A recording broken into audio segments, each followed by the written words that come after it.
tere, pornokomisjon alustab. Mina olen uudisreporter Jukka Mati. Mina olen Mati ja see on Kati.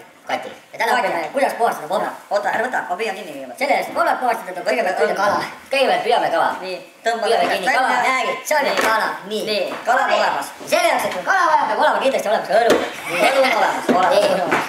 Nii, ja nüüd kuidas me puhastame? Enne puhastamist ava õlu. Õige, avaks. Nii.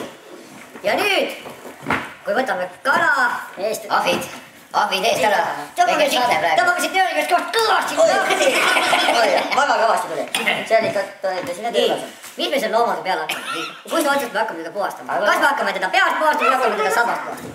Kas tegelikult on niimoodi? Too õlu tagasi, me ei saa puhastada. Väikene vahelõik, võid ka lutsu teda.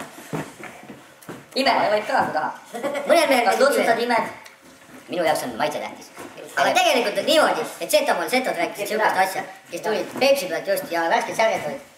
No natukene kuivad küll, aga ikkagi värskelt. Ütlesid nii, kõige tähtsam on, kuidas kala puhastada, kõigepealt rabastad pea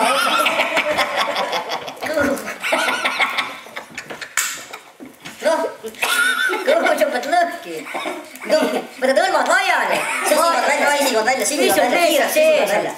Raisk aja peale teeb praegu seda tööd. Kolapuhastas pekse. Nii, röögib asjad tükkideks. Siit, seljahoid, sellest kaksad ära täiega. Nii, siit võtad veel natuke. See soomus, see kõik on jama.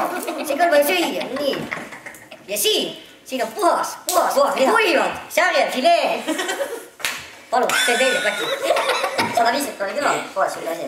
Sa teed see 5 minutiks välja. Puhas, särje, filee. Ja täna me õppisime, kuidas puhastada särge. Ja see kõik, mis jäi üle jäi, see on jumala pask. Seda me ei söö.